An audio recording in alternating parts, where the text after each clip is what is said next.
दोस्तों नमस्कार। ये है मार्गदर्शन फॉर सिविल सर्विसेज। मैं अनुराग चौधरी। दोस्तों आज की वीडियो में प्रस्तुत है सिविल सेवा अभ्यर्थियों को ध्यान में रखकर डॉक्टर विजय अग्रवाल द्वारा लिखित पुस्तक आज़ादी की कहानी का अध्याय 13 कांग्रेस का शासन। दोस्तों इस पुस्तक में अत्यंत ही सरल तथा रोचक शैली में भारतीय स्वतंत्रता आंदोलन के विभिन्न पहलुओं का विश्लेषण किया गया है ताकि आप आसानी से इसे समझ सकें। तो आइए शुरू करते हैं आज़ादी की कहानी का अध्याय 13 कांग्रेस का शासन। यद्यपि अंग्रेजी हुकूमत सन 1932-33 के संघर्ष को दबाने में सफल तो हो गई थी, लेकिन उसे मालूम था कि संघर्ष की जड़ों को उखाड़ा नहीं जा सका है।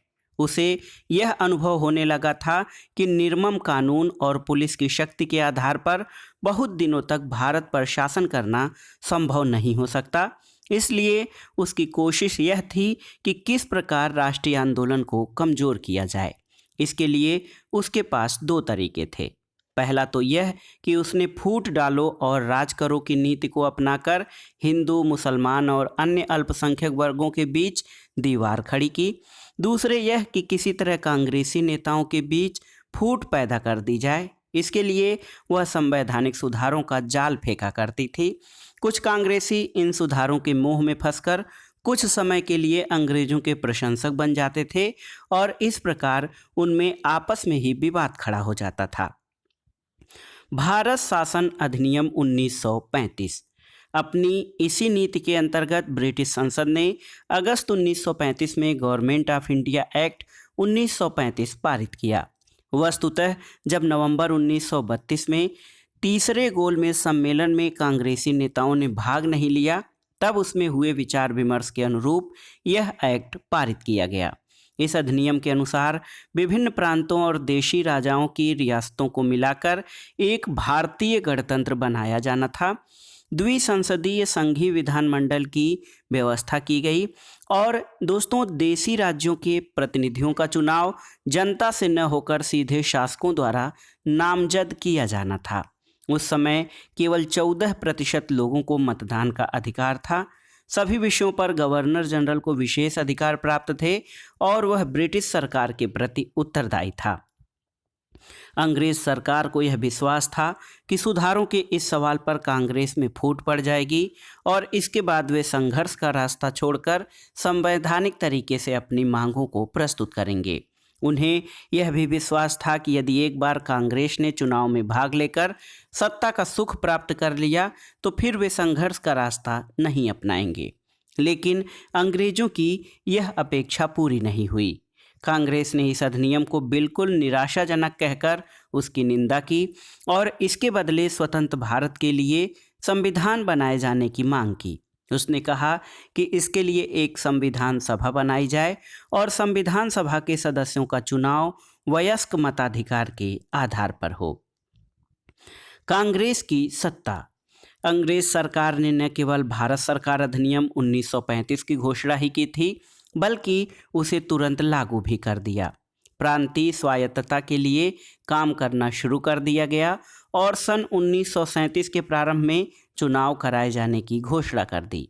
अब कांग्रेस के सामने प्रश्न यह था कि वह इन चुनाव में भाग ले या नहीं। जवाहरलाल नेहरू, सुभाष चंद्र बोस तथा अन्य समाजवादी और कम्युनिस्ट नेता चुनाव में भाग लेने के खिलाफ थे, जबकि कुछ नरमपंथी राष्ट्रवादी नेताओं का यह मानना था कि वर्तमान राजनीतिक स्थितियों में जन आंदोलन की बजाय संवैधानिक संघर्ष का ही रास्ता अपनाया जाना चाहिए। इन लोगों का दृष्टिकोण ठीक वही था जो सन 1925 में चित्तरंजन दास और मोतीलाल नेहरू जैसे स्वराज्यवादी नेताओं का था।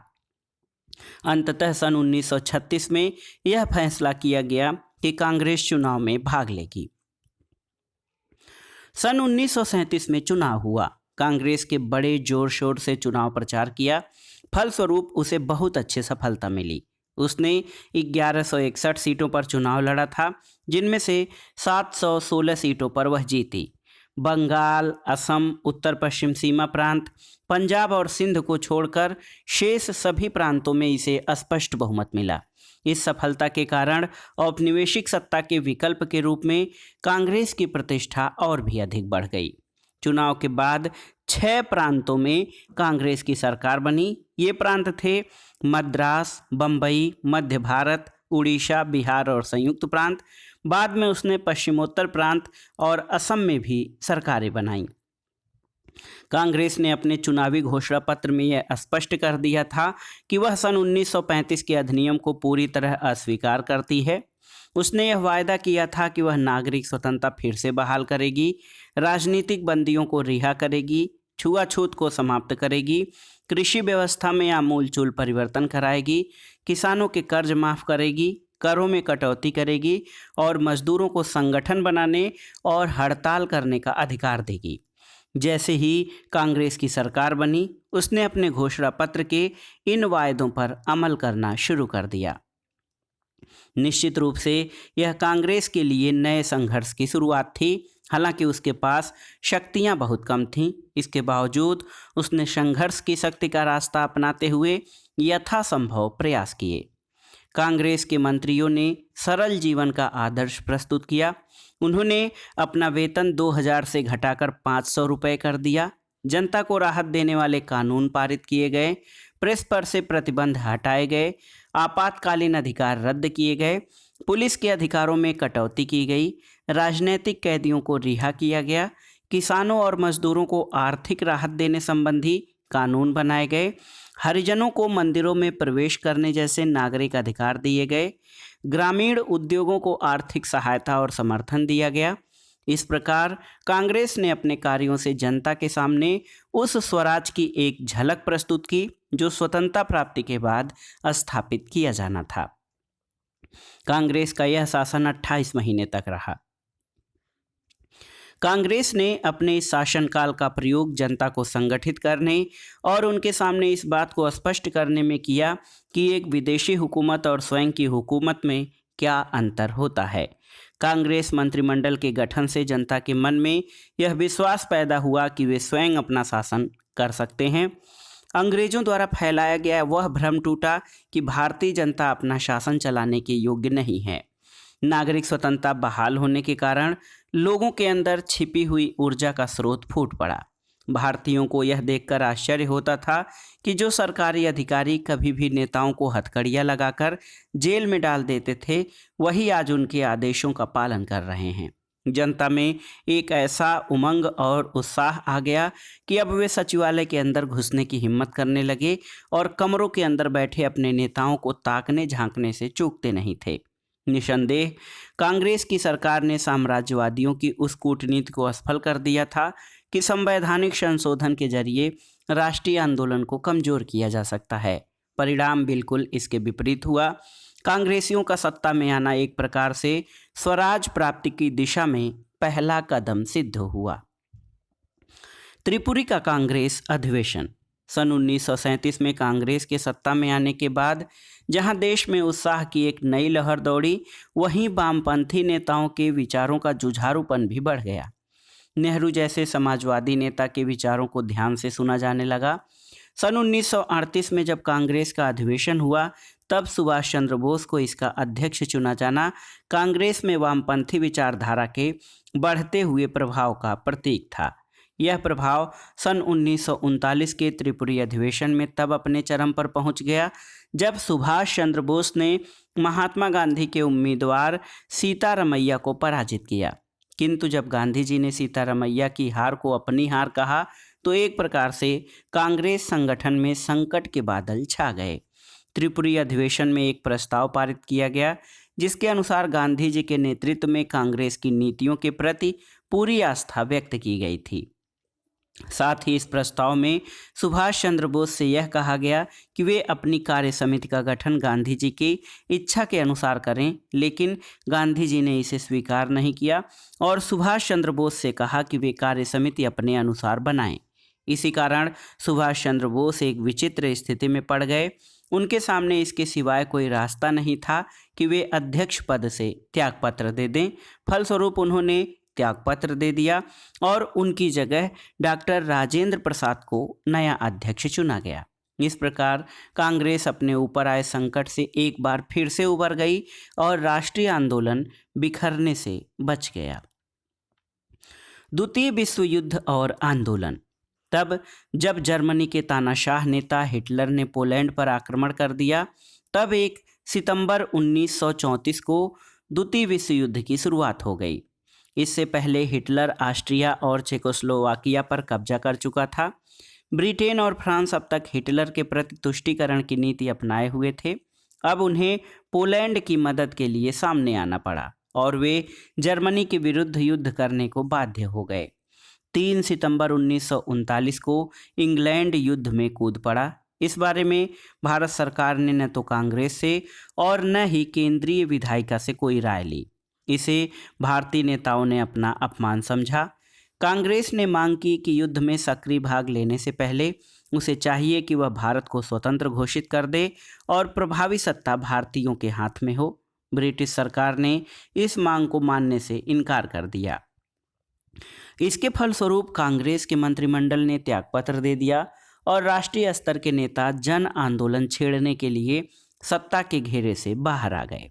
अब सवाल ये था कि अंग्रेज सरकार के प्रति कांग्रेस कौन सी नीति अपनाए। कुछ जुझारू नेता चाहते थे कि चूंकि अभी ब्रिटिश हुकूमत विश्व युद्ध में उलझी है, इसलिए यह अच्छा अवसर है कि उसके विरुद्ध जन आंदोलन छेड़कर उस पर स्वराज प्राप्ति के लिए दबाव डाला जाए, जबकि गांधी जी एवं कुछ अन्य नेता आंदोलन तुरंत शुरू करने के पक्ष में नहीं थे। इन नेताओं को यह भय था कि कहीं ऐसा न हो कि हिंदू मुस्लिम एकता के अभाव में सांप्रदायिक दंगों और गृह युद्ध की स्थिति आ जाए। फिर कांग्रेस का संगठन भी ऐसा नहीं था कि वह तुरंत कोई आंदोलन छेड़ सके। गहरे विचार विमर्श के बाद सन 1940 के अंत तक कांग्रेस ने एक बार फिर से अपनी कमान गांधी जी के हाथ में सौंप दी। इस बीच करीब 1.25 साल तक अंग्रेजी सत्ता ने अपनी दमन नीति को बनाए रखा। वह अध्यादेश पर अध्यादेश जारी करके अभिव्यक्ति तथा प्रेस की स्वतंत्रता का हनन करने लगी। सभा करने और संगठन बनाने पर रोक लगा दी गई। सरकार का यह कहना था कि जब तक कांग्रेस मुस्लिम सांप्रदायवादियों के साथ कोई समझौता नहीं कर लेती, तब तक संवैधानिक सुधार नहीं किया जा सकता। इन सब कारणों से कांग्रेस के नेताओं का ही नहीं बल्कि जनता का भी धैर्य चुकने लगा था और अंततः सन 1940 के अंत में गांधी जी ने व्यक्तिगत सत्याग्रह की घोषणा कर दी। उन्होंने यह निश्चय किया कि प्रत्येक क्षेत्र में कुछ चुने हुए सत्याग्रही व्यक्तिगत सत्याग्रह करेंगे। सत्याग्रही सरकार से यह मांग करेंगे कि भारत को युद्ध में झोंकने के खिलाफ प्रचार करने के लिए अभिव्यक्ति की स्वतंत्रता होनी चाहिए। ये सत्याग्रही अपने भाषण में यह बताएंगे कि तन और धन से ब्रिटिश सरकार की युद्ध में मदद करना पूरी तरह गलत है। उनको गांधी जी ने इस आंदोलन को पूरी तरह अहिंसक रखने की चेतावनी दी। इसलिए सत्याग्रही पहले जिला मजिस्ट्रेट को इस बात की सूचना देते थे कि वे किस स्थान पर किस समय सत्याग्रह करेंगे। विनोबा भावे प्रथम सत्याग्रही चुने गए और जवाहरलाल दूसरे। सत्याग्रहियों का चुनाव बहुत सोच समझकर किया जाता था। जब ये सत्याग्रही मंच पर युद्ध विरोधी भाषण देते तो जनता उन्हें चारों ओर से घेर लेती। इसी बीच पुलिस आकर सत्याग्रहियों को गिरफ्तार कर लेती, लेकिन तब तक सत्याग्रही अपना संदेश दे चुके होते। यदि सत्याग्रही गिरफ्तार होने से बच जाते तो वे गांव की ओर चल देते और अपने संदेश देते हुए दिल्ली की ओर बढ़ने की कोशिश करते। इसलिए इसका नाम दिल्ली चलो आंदोलन पड़ गया। व्यक्तिगत सत्याग्रह आंदोलन को जनता का भारी समर्थन मिला। 7 माह के अंदर अर्थात मई 1941 तक करीब 25,000 सत्याग्रही दंडित किए जा चुके थे। हालांकि यह आंदोलन कुछ ही महीने चला, किंतु इसका जबरदस्त प्रभाव पड़ा। यह आंदोलन एक प्रकार से भारतीय जनता की उग्र भावनाओं का प्रतीक था। कांग्रेसियों ने इस आंदोलन के द्वारा अंग्रेजों को इस बात के लिए एक और मौका दिया था कि वे भारत की मांगों को स्वीकार कर लें।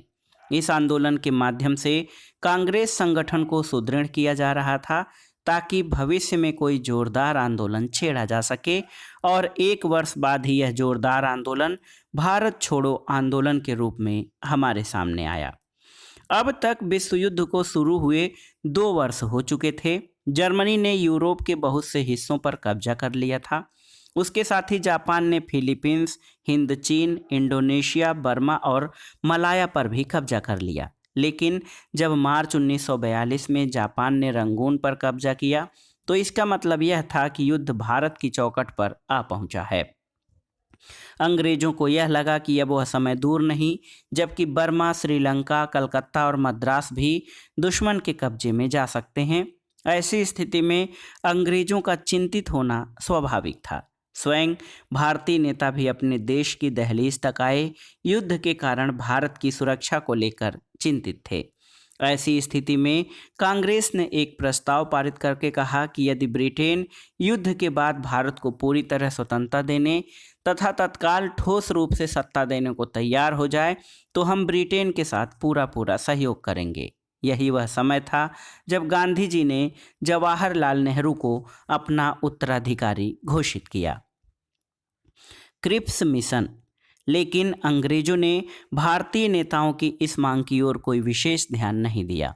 जब विश्व युद्ध में मित्र राष्ट्रों की स्थिति खराब होने लगी तब अमेरिका, चीन तथा स्वयं ब्रिटेन के विपक्षी पार्टी के नेताओं ने ब्रिटेन के प्रधानमंत्री चर्चिल पर इस बात के लिए दबाव डाला कि वे युद्ध में भारतवासियों का सहयोग प्राप्त करें।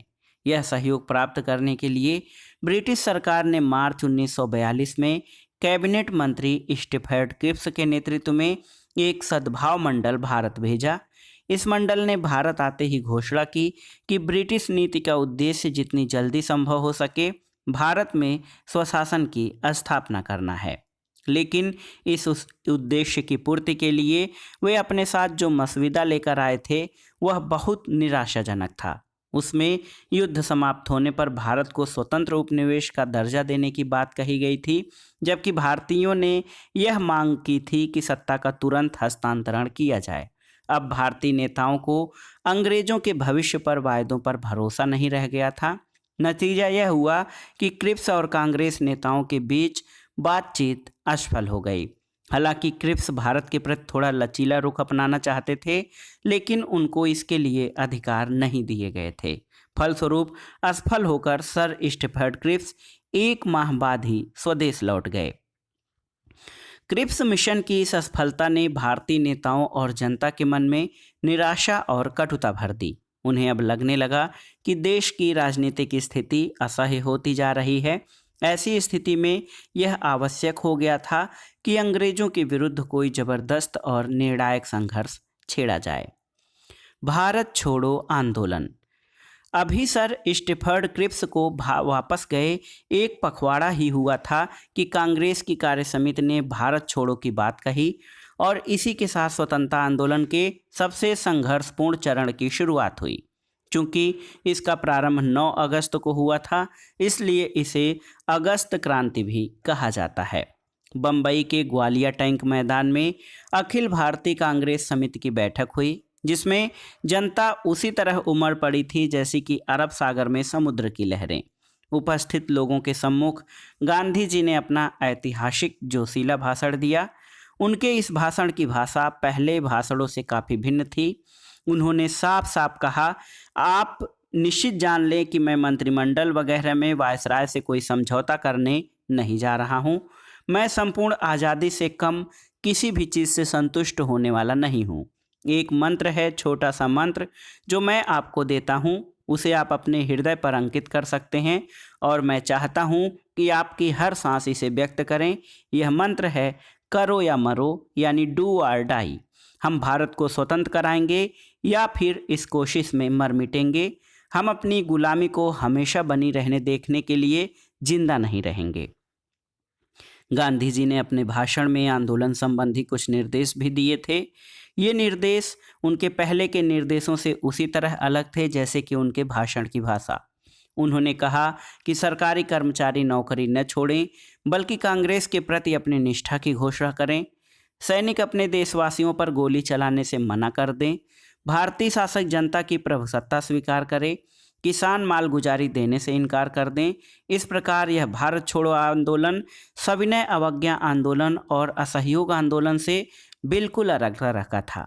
गांधी जी ने अपना भाषण 8 अगस्त की रात को दिया और 9 अगस्त के तड़के ही उन्हें तथा कांग्रेस के अन्य महत्वपूर्ण नेताओं को गिरफ्तार कर लिया गया। कांग्रेस को एक बार फिर से गैर कानूनी घोषित कर दिया गया। जैसे ही देश में गिरफ्तारियों की खबर पहुंची, मानो तूफान मच गया हो। देश के सभी बड़े नगरों में जनसभाएं आंदोलन की मुद्रा में उमड़ पड़ी। बड़े बड़े जुलूस निकाले गए। भीड़ ने सरकारी सत्ता के प्रतीक संस्थानों पर हमला बोला। पुलिस थाने, डाकघर, कचहरी, रेलवे स्टेशन पर आक्रमण करना उनका लक्ष्य था। सार्वजनिक भवनों पर तिरंगा झंडा फहराया गया। उत्तर और मध्य बिहार के तो करीब 80% स्थानों पर जनता ने अधिकार कर लिया। अगस्त में शुरू हुए इस आंदोलन में दिसंबर तक करीब 60,000 लोगों को गिरफ्तार किया गया। 26,000 लोगों को सजाएं दी गईं। इसी समय आंदोलन का एक भूमिगत संगठन भी तैयार हो गया था। इसकी बागडोर अच्युत पटवर्धन, अरुणा आसफ अली, राम मनोहर लोहिया, सुचिता कृपलानी और जयप्रकाश नारायण जैसे युवाओं के हाथों में थी। ये लोग पैसा, बम और हथियार इकट्ठे करते और देश भर में फैले अपने लोगों के बीच पहुंचाते। हालांकि इस आंदोलन में पहले लोगों की संख्या कम ही थी, लेकिन उन्हें लोगों का व्यापक सहयोग मिल रहा था। इस संगठन द्वारा गुप्त रेडियो केंद्र तक का संचालन किया गया, जिसमें राम मनोहर लोहिया नियमित रूप से बोलते थे। 1.5 माह तक भारत छोड़ो आंदोलन अपने पूरे उफान पर रहा। बाद में कड़े सरकारी दमन के कारण उनका उत्साह मंद पड़ता गया, लेकिन यह समाप्त नहीं हुआ। सच तो यह है कि सन 1942 से शुरू हुए आंदोलन ने अपनी निरंतरता को तब तक बनाए रखा जब तक कि देश के लिए आज़ादी की घोषणा नहीं कर दी गई। यह कहना गलत नहीं होगा कि यह आंदोलन अंग्रेजी सरकार की पीठ पर एक निर्णायक घोषा था। भारत छोड़ो आंदोलन की व्यापकता को देखकर आगा खां महल में कैद गांधी जी के ऊपर सरकार लगातार यह दबाव डालती रही कि वे आंदोलन में हो रही हिंसा की भर्त्सना करें, लेकिन गांधी जी ने ऐसा करने से साफ साफ इनकार कर दिया। उनका कहना यही था कि आंदोलन की इस हिंसा के लिए सरकार ही जिम्मेदार है। तभी गांधी जी ने सरकारी दमन के विरोध में 10 फरवरी को 21 दिन का उपवास करने की घोषणा की।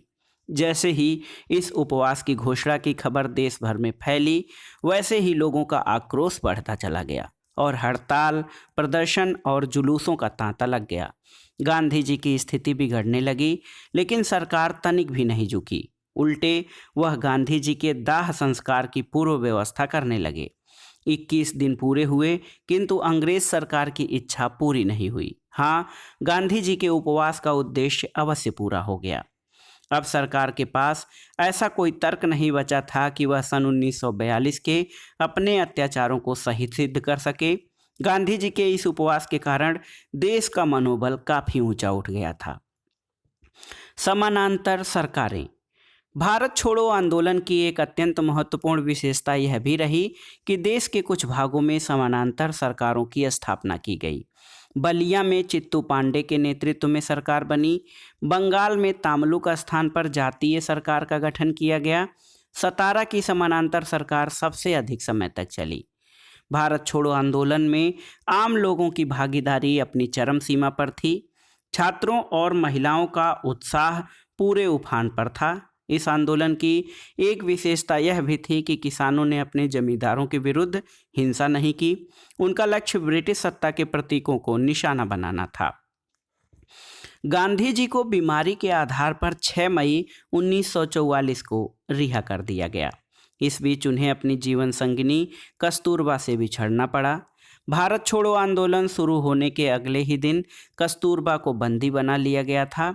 बाद में उन्हें गांधी जी के साथ आगा खां महल में रखा गया, जहां कुछ महीने बाद ही वे चल बसीं। गांधी जी के मुक्त होते ही एक बार फिर से देश की राजनीतिक गतिविधियों में सरगर्मी आ गई। कांग्रेस ने रचनात्मक कार्यक्रमों की ओर विशेष ध्यान दिया। कांग्रेस की विभिन्न नामों वाली समितियों को फिर से सक्रिय किया गया। कार्यकर्ताओं को प्रशिक्षण दिए जाने लगे और सदस्यता अभियान चलाया गया। कांग्रेस की इन सभी गतिविधियों पर सरकार की तीखी निगाह थी। उसे ऐसा लगा शायद अगले आंदोलन की तैयारी की जा रही है। इसे रोकने की दृष्टि से ब्रिटिश सरकार ने जून 1945 में शिमला सम्मेलन आयोजित किया। सम्मेलन से पहले सभी प्रमुख कांग्रेसी नेताओं को रिहा कर दिया गया ताकि सम्मेलन सफल हो सके। इस प्रकार अगस्त 1942 में शुरू हुए आंदोलन का एक दौर पूरा हुआ। सुभाष चंद्र बोस और आज़ाद हिंद फौज। सुभाष चंद्र बोस आईसीएस के लिए चुन लिए गए थे, लेकिन देश की स्वतंत्रता की भावना ने उन्हें आंदोलनकारी बना दिया। हालांकि वे कांग्रेस में थे, किंतु समय समय पर उसकी नीतियों का विरोध करने में वे नहीं चूके। कांग्रेस पार्टी के अंदर उन्हें वामपंथी रुझानों वाला जुझारू नेता समझा जाता था। एक समय सुभाष चंद्र बोस की प्रतिष्ठा इतनी बढ़ गई थी कि सन 1939 में उन्होंने भारतीय राष्ट्रीय कांग्रेस के अध्यक्ष पद के लिए महात्मा गांधी समर्थित उम्मीदवार तक को पराजित कर दिया था। लेकिन इसके बाद सुभाष चंद्र बोस ने स्वतंत्रता की प्राप्ति के लिए भिन्न रास्ता चुना। जब द्वितीय विश्व युद्ध शुरू हुआ, तब उन्होंने इसे भारतीय स्वतंत्रता प्राप्ति के लिए एक अच्छे अवसर के रूप में देखा। उनका मानना था कि इस समय ब्रिटिश सरकार को देश छोड़ने के लिए बाध्य किया जा सकता है, लेकिन गांधी जी ने उनके विचारों का समर्थन नहीं किया।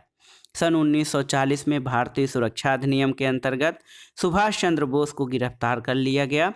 मार्च 1941 में कड़ी सुरक्षा व्यवस्था के बावजूद वे छिपकर भाग निकले और पेशावर होते हुए सोवियत संघ जा पहुँचे, जहाँ से वे जर्मनी चले गए। उस समय जर्मनी और ब्रिटेन में युद्ध चल रहा था। जापान जर्मनी के पक्ष में था।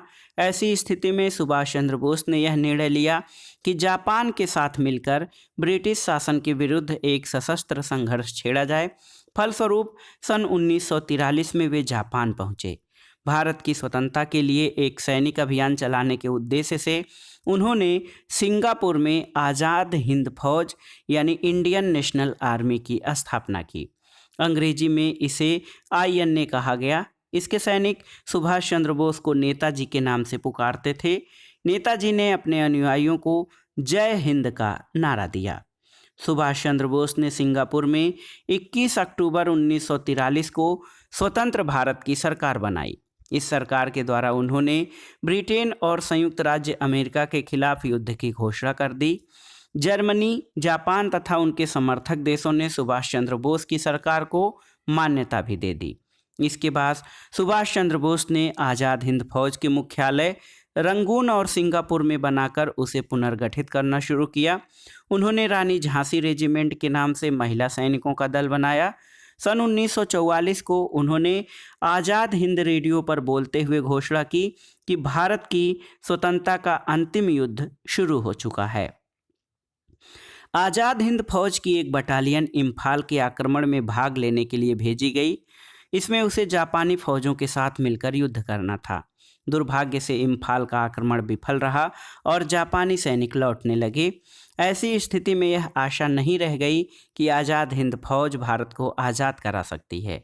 सन 1945 तक जापान द्वितीय विश्व युद्ध में पराजित हो चुका था। उसने मित्र राष्ट्रों के सामने आत्मसमर्पण कर दिया था। ऐसी स्थिति में आज़ाद हिंद फौज असहाय हो गई। सुभाष चंद्र बोस टोक्यो जाते समय एक विमान दुर्घटना में मारे गए। आज़ाद हिंद फौज के सैनिक युद्धबंदी के रूप में भारत लाए गए और उन पर मुकदमा चलाया गया।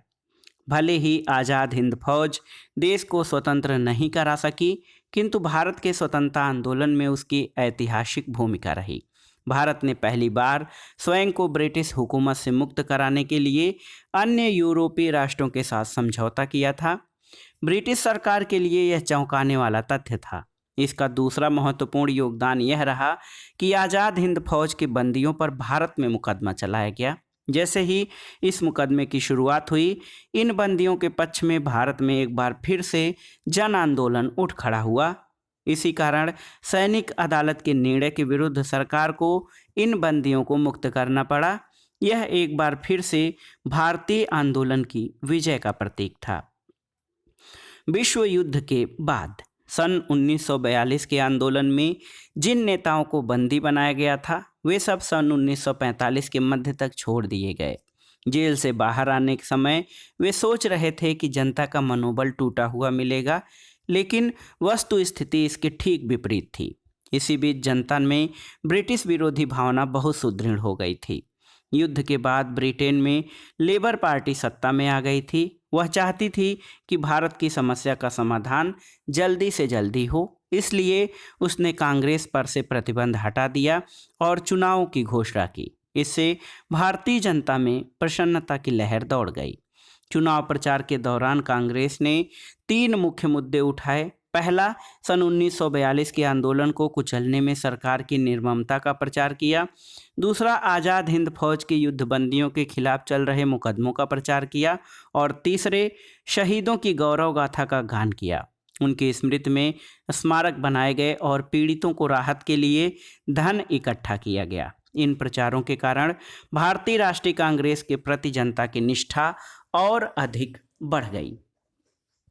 साथ ही उनकी ब्रिटिश विरोधी भावनाएं और अधिक तीव्र हो गईं। अब यह सिद्ध हो चुका था कि भारत अपने से संबंधित मामले स्वयं निपटा सकता है, इसलिए अंग्रेजों को भारत छोड़कर चले जाना चाहिए। 3 विद्रोह। सन 1945-46 में पूरे देश में राष्ट्रवादी भावनाएं मौजूद थीं। इसका प्रमाण इस दौरान घटे विद्रोह की 3 घटनाओं से मिलता है। पहला विद्रोह आज़ाद हिंद फौज के मुकदमे को लेकर सन 1945 में कलकत्ता में हुआ। दूसरा सबसे प्रमुख और ऐतिहासिक विद्रोह 18 फरवरी 1946 को बम्बई में तब हुआ जब रॉयल इंडियन नेवी के नाविकों ने हड़ताल कर दी थी। रॉयल इंडियन नेवी के विद्रोह की शुरुआत तब हुई जब बम्बई के 1100 नाविकों ने नस्लवादी भेदभाव और अखाद्य भोजन दिए जाने के विरुद्ध हड़ताल कर दी। उनकी यह भी मांग थी कि नाविक बीसी दत्त को जहाज की दीवारों पर भारत छोड़ो लिखने के आरोप में गिरफ्तार क्यों किया गया। तीसरा विद्रोह कलकत्ता में 11 फरवरी 1946 को हुआ। सरकार ने आज़ाद हिंद फौज के कप्तान अब्दुल रशीद को 7 वर्ष की कैद की सजा सुनाई। इस विरोध में जुलूस निकाले गए और पुलिस के साथ मुठभेड़ें हुई। ये तीनों विद्रोह धीरे धीरे देश भर में फैलने लगे। इन्हें लोगों का समर्थन मिलने लगा। कलकत्ता और बम्बई जैसे बड़े शहरों का कामकाज ठप हो गया। पूरे देश ने एक बार फिर से अद्भुत एकजुटता का परिचय दिया। भले ही यह विद्रोह अल्पकालिक सिद्ध हुआ, किंतु इसने एक बार फिर से ब्रिटिश सत्ता के शरीर में सुरसुरी पैदा कर दी। सरकार ने विद्रोह को कुचलने के लिए एक बार फिर से दमन नीति अपनाई, किंतु उसे पूरी तरह सफलता नहीं मिल सकी। ऐसी स्थिति में ब्रिटिश सरकार ने 19 फरवरी 1946 को इस बात की घोषणा की कि भारत में कैबिनेट मिशन भेजा जाएगा जो राष्ट्रीय सरकार की स्थापना की बात करेगा। मिशन का उद्देश्य शक्ति के हस्तांतरण की कार्यप्रणाली का प्रबंध करना भी था। तो दोस्तों, ये था आज़ादी की कहानी का अध्याय 13। पुस्तक का अगला अध्याय अगले वीडियो में। तब तक हमारे चैनल से जुड़े रहें। वीडियो को लाइक करें, शेयर करें और इस चैनल मार्गदर्शन फॉर सिविल सर्विसेज को सब्सक्राइब करें। वीडियो देखने के लिए धन्यवाद। नमस्कार।